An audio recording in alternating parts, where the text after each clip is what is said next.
Good morning friends, मैं स्वाति आज आपके लिए लिख कर आई हूँ वैदिक सभ्यता का सेकंड पार्ट। तो चलिए स्टार्ट करते हैं क्वेश्चन नंबर फर्स्ट से। निम्नलिखित में से कौन सा विकल्प सही है? ऑप्शन से ए वेदांग हिंदू धर्म ग्रंथ हैं, बी शिक्षा, इसमें वेद मंत्रों के उच्चारण की विधि बताई गई है, सी कल्प, वेदों के मंत्रों के प्रयोग की विधि बताई गई है, डी उपरोक्त सभी सही हैं। पहले तो वेदांग। वेदांग जो है वो 6 हैं। कौन कौन सी? शिक्षा, कल्प, व्याकरण, ज्योतिष, छंद और निरुक्त। ये हमारे 6 वेदांग हैं जो कि हिंदू धर्म ग्रंथ है। तो ऑप्शन ए सही है। बी शिक्षा, जो शिक्षा वेदांग है उसमें क्या किया गया है? वेद मंत्रों के उच्चारण को सही विधि बताई गई है कि कैसे सही उच्चारण करना है वेद मंत्रों का। तो सेकंड ऑप्शन भी हमारा सही है।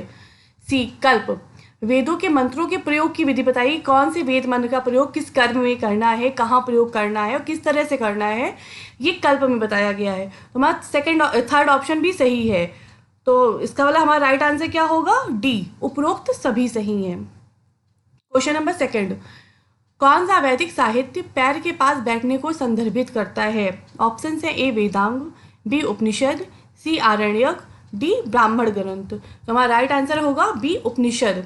अच्छा, उपनिषद का मतलब क्या होता है? उपनिषद मतलब पास में बैठना, समीप बैठना। पहले के टाइम में क्या होता था, वैदिक काल में क्या होता था कि ऋषि मुनि पढ़ाते थे, वहीं पे उनके गुरुकुल होते थे, तो वो ऊपर बैठते थे कहीं ऊंचे स्थान पे, और जो उनके शिष्य होते थे वो उनके पास नीचे बैठते थे। तो उपनिषद का मतलब यही है कि बैठ के वो शिक्षा देते थे, बैठ उनके पास में बैठ के। तो पैर के पास बैठने को ही उपनिषद या समीप बैठने को उपनिषद कहते हैं। क्वेश्चन नंबर थर्ड, कौन से वैदिक साहित्य में वैदिक भजन, उनके अनुप्रयोगों और उत्पत्ति के अर्थों का विवरण मिलता है? ऑप्शन से ए वेदांग, बी उपनिषद, सी आरण्यक, डी ब्राह्मण ग्रंथ। तुम्हारा राइट आंसर होगा ब्राह्मण ग्रंथ। ब्राह्मण ग्रंथ क्या है? पहले जो वेद थे ये तो बहुत कठिन भाषा में होते थे, संस्कृत में होते थे, हर एक किसी के लिए समझ पाना थोड़ा मुश्किल था। तो उनका सरल व्याख्या करने के लिए ब्राह्मण ग्रंथ बनाए गए, जिनकी रचना जो है वो गद्य में की गई है। और ब्राह्मण ग्रंथ थोड़े इजी भाषा में हिंदी में लिखे हुए हैं और गद्य उसमें लिखी है, जिससे कि लोगों को पढ़ने में समझने में आसानी हो। तो वैदिक साहित्य में वैदिक भजन, उनके अनुप्रयोगों और उत्पत्ति के अर्थों के विवरण किसमें मिलता है? ब्राह्मण ग्रंथों में। क्वेश्चन नंबर 4, ऋग वैदिक काल के वेद विरोधी और ब्राह्मण विरोधी धार्मिक अध्यापकों को किस नाम से जाना जाता था? ऑप्शन से ए यजमान, बी श्रमण, सी अर्थवन या डी श्रेष्ठिन। तुम्हारा राइट आंसर होगा बी श्रमण। ऋग वैदिक काल में वेद विरोधी और ब्राह्मण विरोधी धार्मिक अध्यापकों को श्रमण कहा जाता था। क्वेश्चन नंबर 5, वैदिक गणित का महत्वपूर्ण अंग है? ऑप्शंस क्या है? शतपथ ब्राह्मण, बी अथर्ववेद, सी शुल्ब सूत्र, डी छांदोग्य उपनिषद। तुम्हारा राइट आंसर होगा शुल्ब सूत्र। वैदिक गणित का महत्वपूर्ण अंग क्या है? शुल्ब सूत्र। क्वेश्चन नंबर 6, ऋग वैदिक आर्यों का मुख्य व्यवसाय क्या था? हमने पहले पढ़ा, जो पहले हमने वीडियोस डाले हैं आपने देखा होगा, ऋग वैदिक आर्यों का मुख्य व्यवसाय क्या है ये हमें पता करना है। लेकिन हमने जो हड़प्पा सभ्यता में पढ़ा था कि सिंधु घाटी सभ्यता या हड़प्पा सभ्यता के लोगों का मुख्य व्यवसाय क्या था? कृषि था। अब ऋग वैदिक आर्यों का मुख्य व्यवसाय क्या है? ऑप्शंस क्या है? ए कृषि, बी पशुपालन, सी शिक्षा, डी व्यापार। तो हमारा राइट आंसर होगा बी पशुपालन। ऋग वैदिक आर्यों का मुख्य व्यवसाय पशुपालन है। क्वेश्चन नंबर 7, ऋग्वेद में संपत्ति का मुख्य रूप क्या है? ऑप्शन से ए गोधन, बी भूमि, सी ए और बी दोनों, डी इनमें से कोई नहीं। तो हमारा राइट आंसर होगा ए गोधन। गोधन मतलब गाय।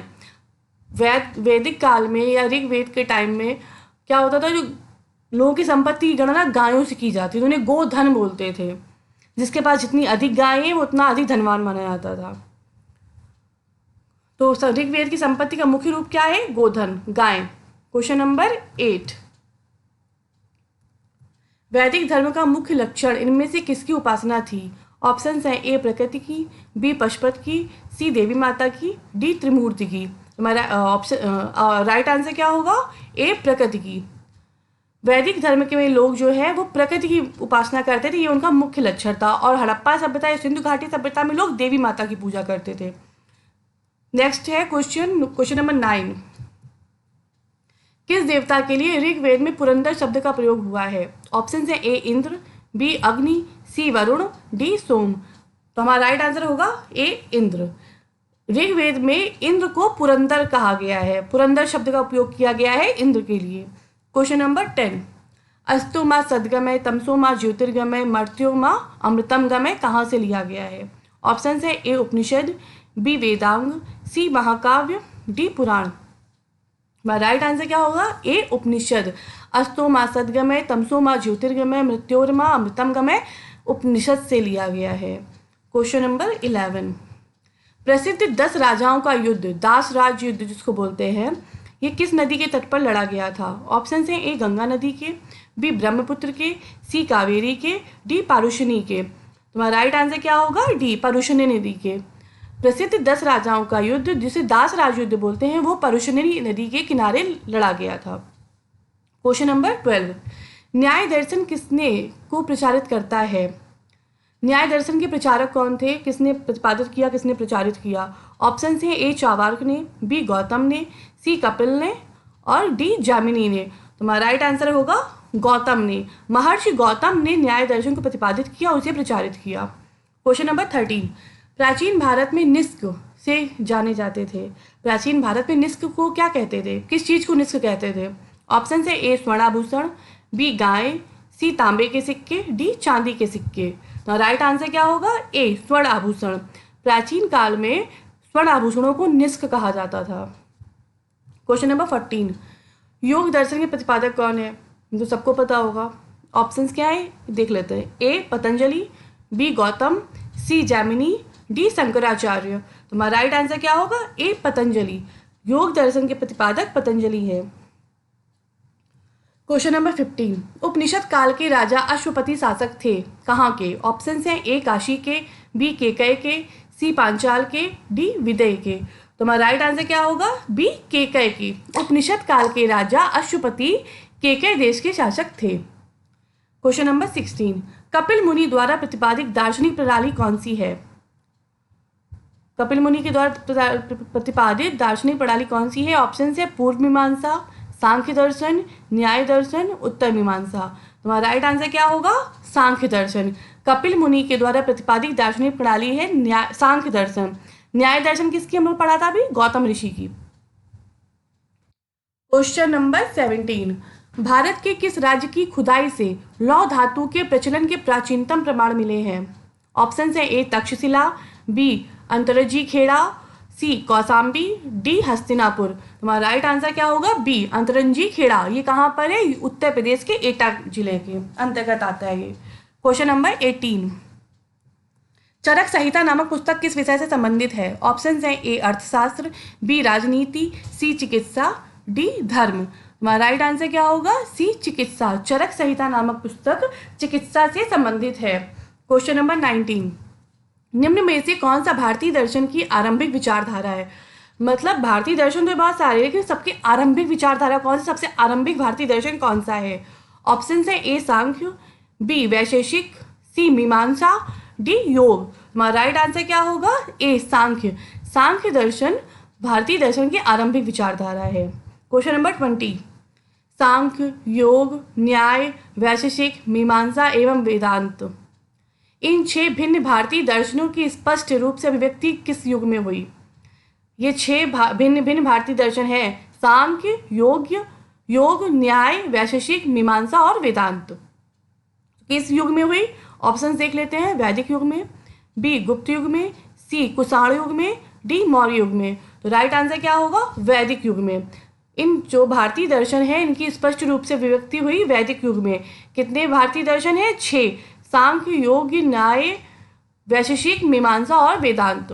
क्वेश्चन नंबर 21, सभा और समिति प्रजापति की 2 पुत्रियां थीं का उल्लेख किस वेद में मिलता है? ऑप्शन है ऋग्वेद में, यजुर्वेद में, सामवेद में, अथर्ववेद में।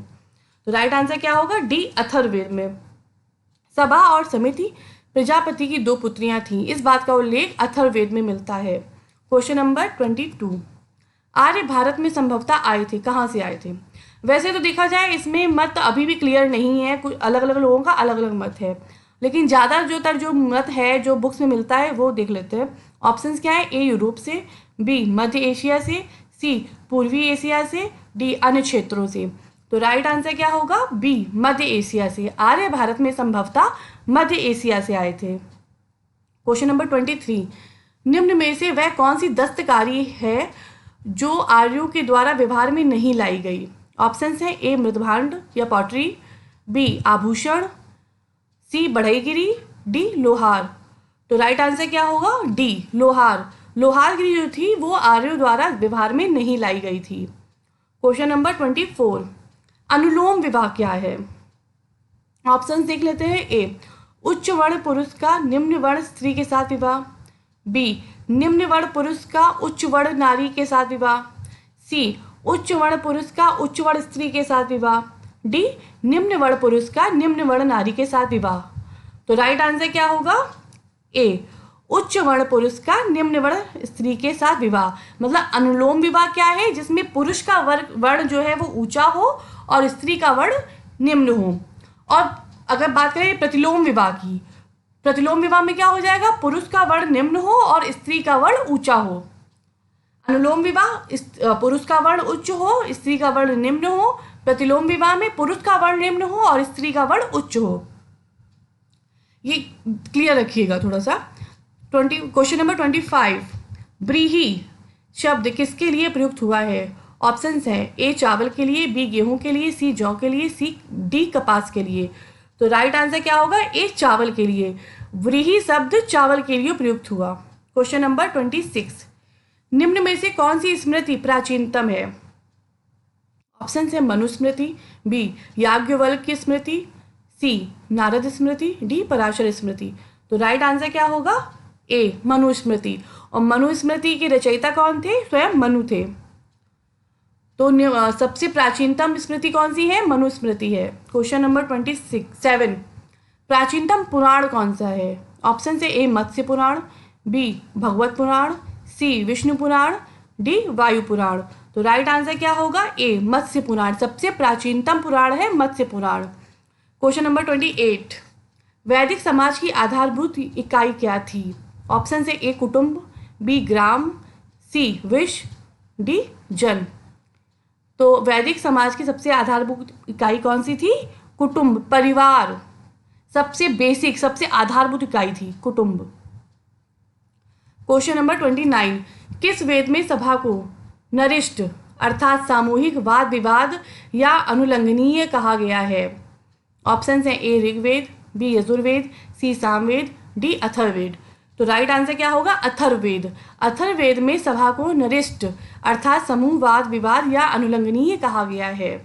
क्वेश्चन नंबर 30, गायत्री मंत्र की रचना किसने की थी? हमने अपने फर्स्ट पार्ट में पढ़ा कि गायत्री मंत्र लिया कहाँ से गया था। ये तो क्लियर है सबको ना कि गायत्री मंत्र ऋग्वेद के तीसरे मंडल से लिया गया था। लेकिन इसकी रचना किसने की थी? देखते हैं। ऑप्शंस ए है वशिष्ठ ने, बी विश्वामित्र, सी इंद्र, डी परीक्षित। तो राइट आंसर क्या होगा? बी विश्वामित्र ने। गायत्री मंत्र की रचना विश्वामित्र ने की थी। तो फ्रेंड्स, ये थे हमारे आज के 30 क्वेश्चंस। उम्मीद है कि आपको पसंद आए होंगे। तो प्लीज़ इसको लाइक करिए, शेयर करिए, सब्सक्राइब करिए इस चैनल को।